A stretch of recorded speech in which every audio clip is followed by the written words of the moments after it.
Mula bata hanggang lola, kabilang sa mahigit 1,000 umano'y drug user at pusher na sumuko sa Makati.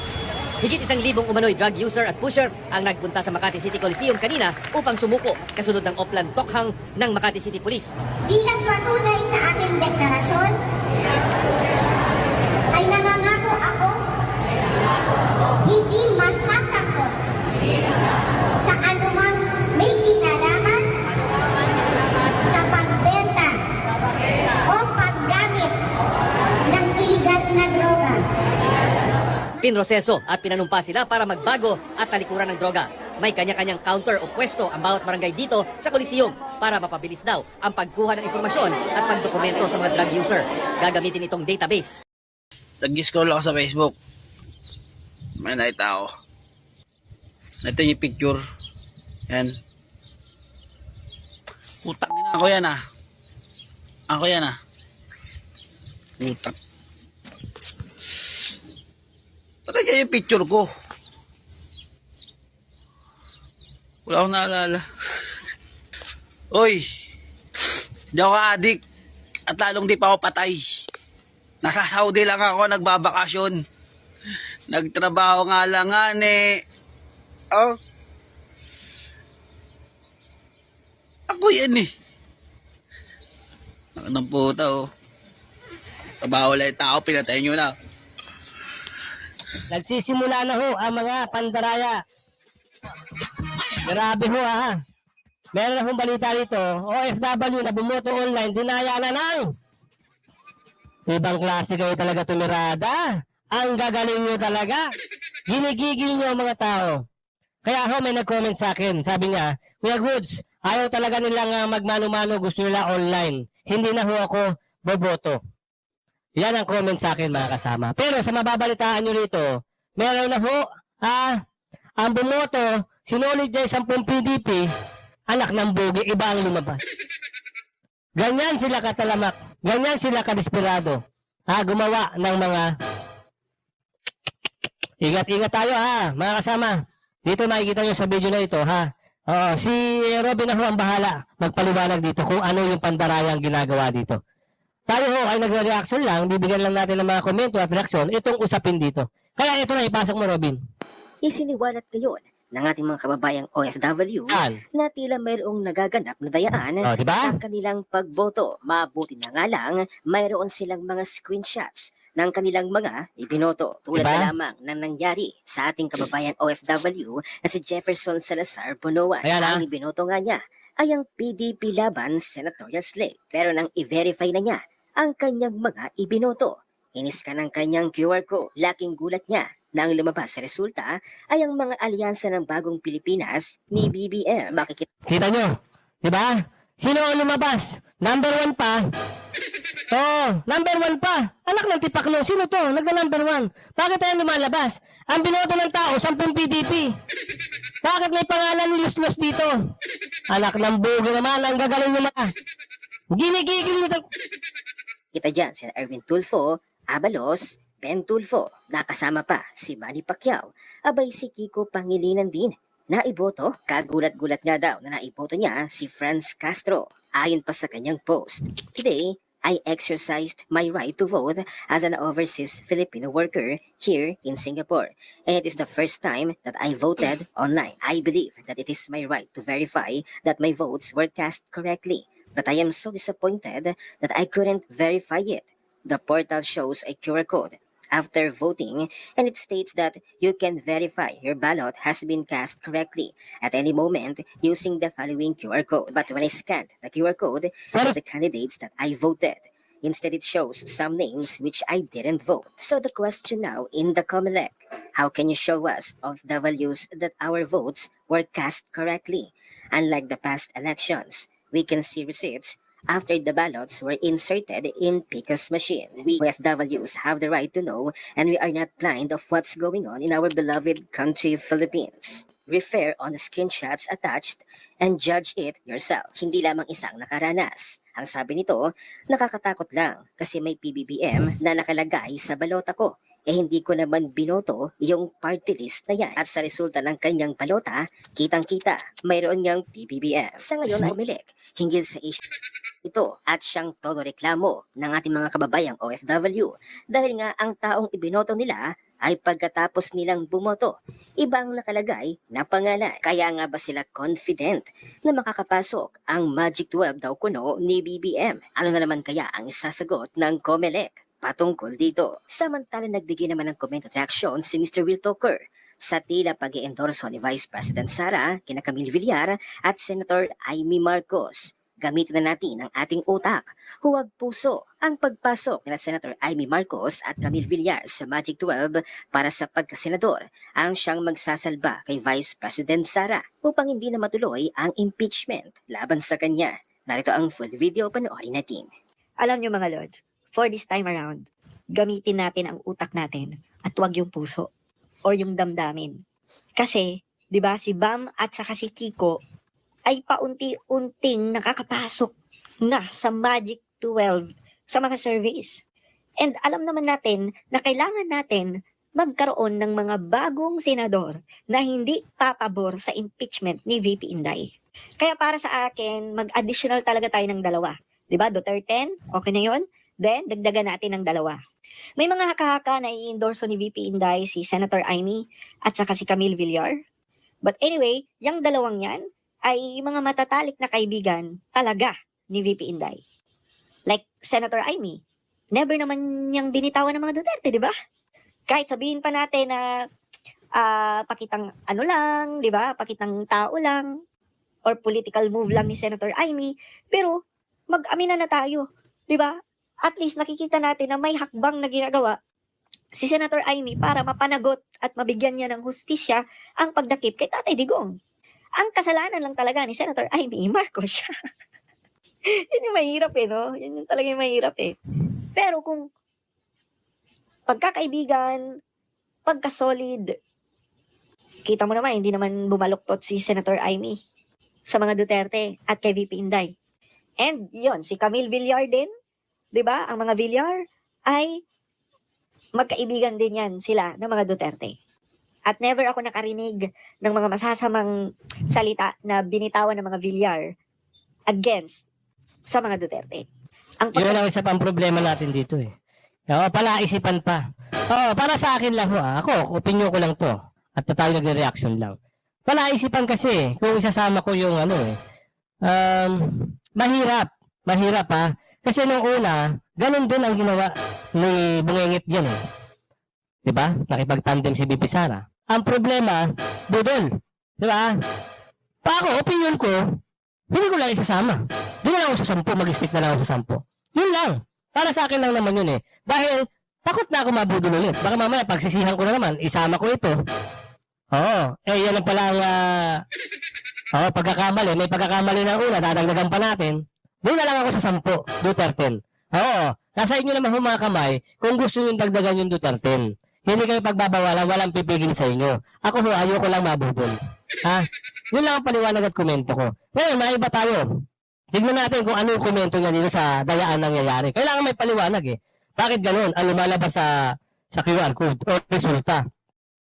Pag yung QR code in-scan na, iba-ibang pangalan ang lumalabas. Ano ito?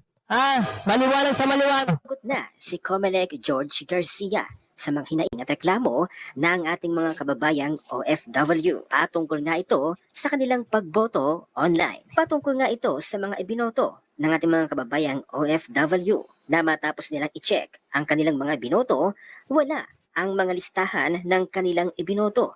Iba-ibang pangalan ang mga lumitaw. Paliwanag ni George Garcia, ang kanilang ginawang pagboto ay na-encrypt na daw. Pwede pa daw nila itong makita, pero hindi daw nila makikita ang mga taong kanilang ibinoto.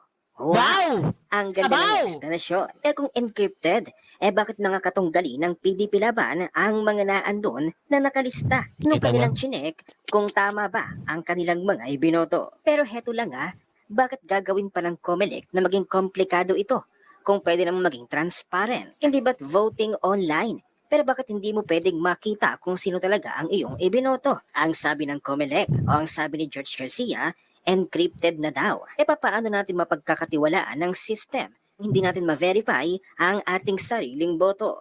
Hindi ba dapat kay security at transparency? Ang point lang naman ng mga OFW, Paano sila makakasiguro na yung binoto nila ay talagang na-record sa server ng COMELEC? Kahit papaano rin ito may paliliwanag ni George Garcia. Naglabas na ng mismong actual video ang ilan sa ating mga kababayang OFW na bumoto pero sila ay nagtataka matapos ang verification. Ang kanilang ibinoto ng mga senador ng PDP Laban ay tila wala sa kanilang listahan. May lumabas pa nga daw Ernesto Arellano. Sino ito? Nagtaka rin siya na may lumabas na Bong Revilla. Hindi naman daw niya ito ibinoto. Katakataka rin na mayroong Franz Castro na lumabas. Oh my! Mukha daw talagang may magic ngayong May 2025 elections. Ayon pa sa isang OFW, mga kababayan, ito po ay actual na record ng pagboto through online. Magkaibang lumalabas na pangalan sa final ballot content sa binoto po ng voter. Please spread this information sa mga kaibigan, kamag-anak o kakilala niyong mga overseas Filipino voters. Harap-harapang pandaraya na po ito. Paki-screenshot niyo rin ang ballot niyo. Nakasulat ang mga candidates na binoto nyo with the ballot ID para kalampagin natin ang COMELEC for manipulating our votes. So yung dayain talaga ang botohan ha. Kaya ayaw nyo magmano-mano, talagang meron kayong plano, mga ha. At lalabas ang PDF format ng ballot cast, then click the link of the ballot tracker para ma-check nyo kung ang binoto ninyo ay yun ang lumabas. Another option to check is login kayo ulit, then input your ballot ID. Makita nyo ang ballot content. Komento pa ni Mark Lopez, there will be massive OFW voter disfranchisement if COMELEC insists on this online voting shitstorm.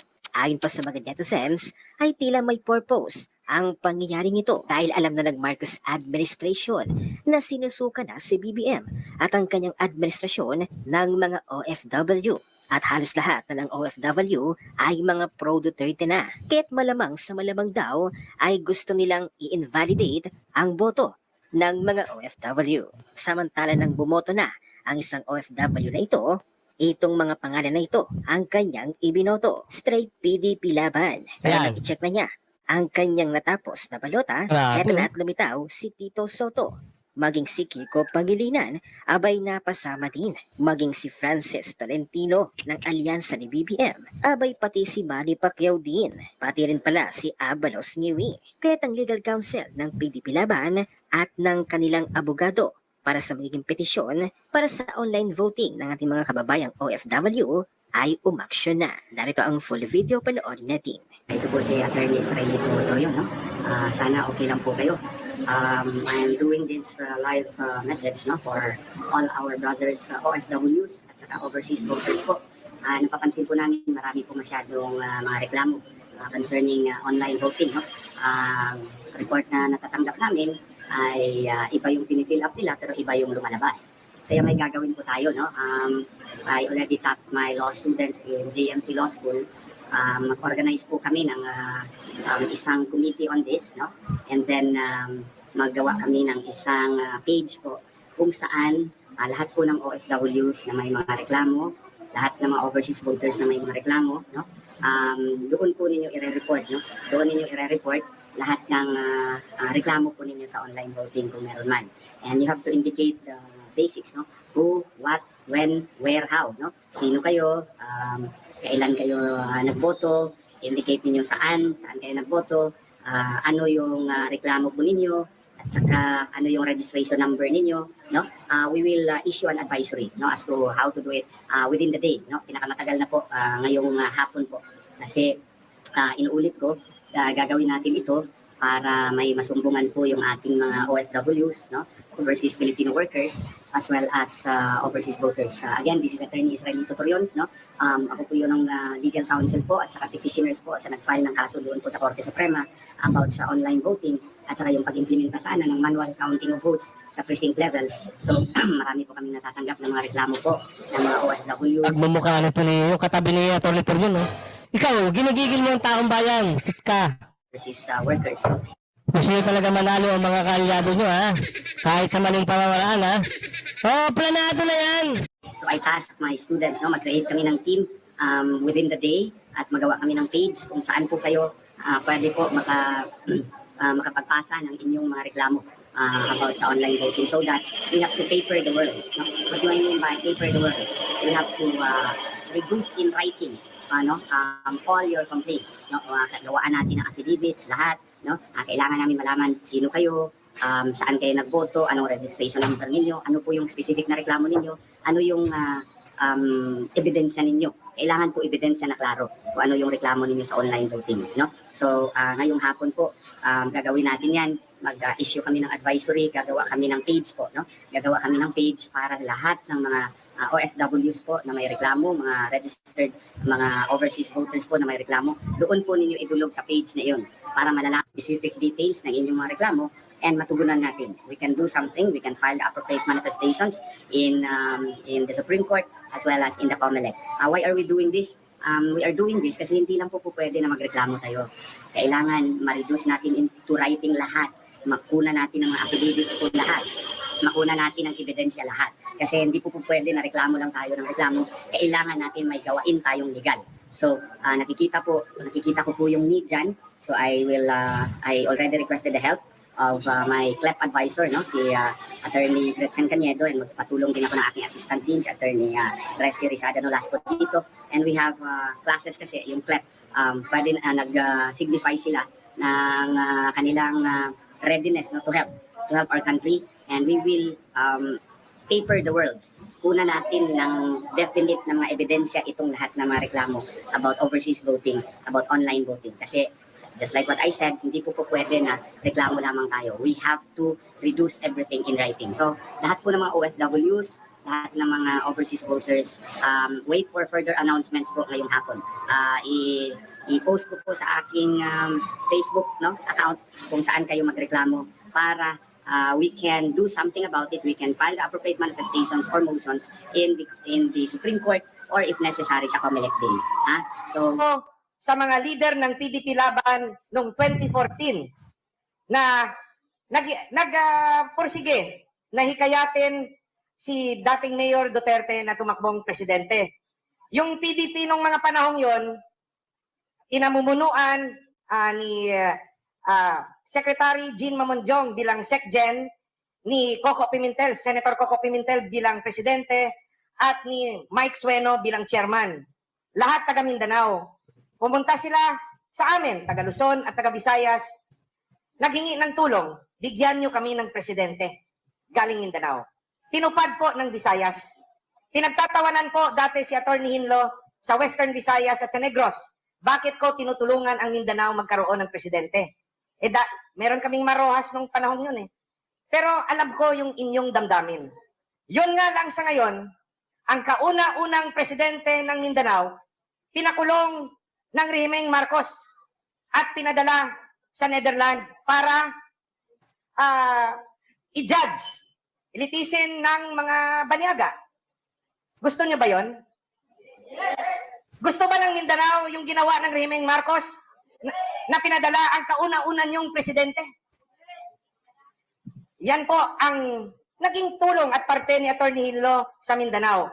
Yung pangalawang gagawin ko na tulong sa Mindanao, yung aking programang isinusulong State Managed Farming. Yung Mindanao is an agricultural territory. Marami pong farmlands dito at marami ring mga lupa na hindi nagagamit, nakatiwangwang. Sa aking programa, ang mga nakatiwangwang lupa na pagmamayari ng gobyerno, dapat lagyan ng agribusiness para maraming Pilipino, maraming taga Mindanao magkatrabaho. Trabaho ang kailangan, hindi puro ayuda. Trabaho na hindi nangangailangan ng civil service examination except for manager position. Ganon rin po sa state managed fishing, yung mga magsasaka, gaya ng mangingisda, no? Yung sa mangingisda, they are the two poorest sector in Philippine society. Instead na bigyan natin ng bangka, bigyan natin ng trabaho ang mga mangingisda. Sa aking programa, nahingi rin ako ng tulong sa mga PDP senators, dapat i-prioritize namin para sa buong bansa, hindi lang ayuda, kundi paramihin ang trabaho, kasama na rin dito sa inyo sa Mindanao. Salamat po. Thank you, Senator Hinlo. Senator Hinlo, nagsalita. Si Pastor Apollo Kibuloy po ay anak ng Mindanao. Siya po ay pinanganak sa Tamayong City, dyan po sa Tamayong sa May Davao City. Ano po ang may tutulong ni Pastor Apollo Kibuloy sa Mindanao? Actually, hindi lang po sa Mindanao, buong Pilipinas, kung kanyang advokasya. Problema po ng bayang Pilipinas ang corruption. Yan po ang pinagmumulan ng kahirapan, pinagmumulan ng krimen dito sa bayang Pilipinas. At ina-advocate niya po yan. Meron po siyang resibo ng zero corruption. Nasa Mindanao po ngayon ang pinakamalaking indoor cathedral sa buong mundo na may 75,000 seating capacity. Nagawa po ni Pastor Apollo Kibuloy ito nang wala pa po siya sa gobyerno. Kaya kayang-kaya po niyang gawin yan sa buong Pilipinas given na pera mismo ng taong bayan yung gagamitin niya para sa ating mga Pilipino. Meron din pong programang, actually habang nakakulong po si Pastor Apollo Kibuloy, siya po ay nakapagbalangkas ng 70 batas. Yun, Na kung siya ayos. po ay mananalo, ipupush po niya lahat ng ito. Isa po sa gusto po niyang mangyari is pagkone-konektahin ang mga isla sa Pilipinas para mas madali po yung palitan natin ng mga produkto. Kasi po, ang mga produkto po natin, minsan hindi na nakakarating sa Maynila, lalo na yung mga nandirito sa Mindanao. So, isa po sa pangarap ni Pastor Apollo Kibuloy at ginawan niya ng batas ay yung food security. Kung inyo pong iisipin, dito po sa Kingdom of Jesus Christ, kung hindi po sila magtrabaho, ang forecasting po nila is kung hindi po sila magtrabaho sa loob ng 3 taon, totally hihinto sila, kakain po sila ng 3 taon dire-diretso. So ganun po niya pinlano yung food security ng kanyang organization, simbahan na Kingdom of Jesus Christ. Kaya po yung gawin sa buong Pilipinas. Kasi Kaya. po niya sa kanyang simbahan. Meron din po siyang eskwelahan na nagpapaaral sa mga estudyante dito sa Mindanao. Libre yan, ha? Po niyang mga Maraming foundation yan si Pastor Apollo Kibuloy. Kaya wag natin itatapyas, ha? Diretso! Duterte ang pag-asa natin. Kahit nagkakaroon na ng mga dayaan sa online voting, ha? Dito sa Pilipinas, isolido natin. Kasi, nanggigigil ako dito sa chairman ng Melek. Kaya pala pinagtatanggol niya yung online voting. Kasi may mga plano pala. Kaya ito sinasabi ni Boss Dada, yung 10, solido na natin yan. Huwag ka na magtatapon. mga humanitarian services dito sa Mindanao. Actually po, si Pastor Apollo Kibuloy wala pa po sa gobyerno pero napakalaki na po ng naitutulong, hindi lang po dito sa Mindanao, pati po sa buong Pilipinas. Ang gusto po ni Pastor Apollo Kibuloy, makatulong sa buong Pilipinas, hindi lang sa Mindanao. Nagpapaaral po siya ngayon ng mga abogado at ng mga doktor para po ito pong mga mapapagtapos niya ay magbubuo ng pool of lawyers and doctors para po magbahay-bahay. Yung serbisyo po ay dadalhin po ni Pastor Apollo Kibuloy sa mga bahay-bahay natin. Yun, salamat. Hi, salamat at magkakaroon na ng pagbabago sa tulong ng mga 10 na inendorso ni Tani Digo. At ito, mensahe ni Bibi Sara. Ano kaya ang mensahe ni Bibi Sara? Ngayon, ha? Kapapasok lang ito, ha? 3 hours ago. Ayon niya sa balita ng SMNI, gikan sa masa para sa masa. Ito, pasok na natin. Sa inyong lahat. Nakikiisa ako sa sambayan ng Pilipino sa pagdarasal, pag-aayuno at pagbubukas ng ating puso ngayong Semana Santa. Ito ay mahalagang pagkakataon upang pagnilayan natin ang banal na pag-aalay ng buhay ni Jesus upang iligtas tayo sa ating mga kasalanan. Magsilbi ng ilaw sa atin ang sakripisyo ni Jesus at patatagin natin ang ating pananampalataya sa mga panahong tayo ay nagiging mahina, nawawalan ng pag-asa o punong-puno ng pasanin, galit at mga hangaring lumaban sa ating kapwa. Habang dumaranas ang bayan ng matinding pagsubok at lalong lumalalim ang pagkawatak-watak, ang Kwaresma ay paanyaya para sa panahon ng paghilom, pagbabalik loob, at pagbabalik tanaw sa mga pinahalagahan nating mga Pilipino, malasakit, pananampalataya, at pagkakaisa. Tularan sana natin ang pagmamahal ni Jesus sa atin. Ituro ito, palaganapin ito, at gamitin ito sa ating pagsusulong at pagpapalakas ng mga komunidad na nananampalataya, nagsisilbi sa kapwa at sa bayan. Manalig tayo, magkaisa tayo, malalampasan natin ang dilim.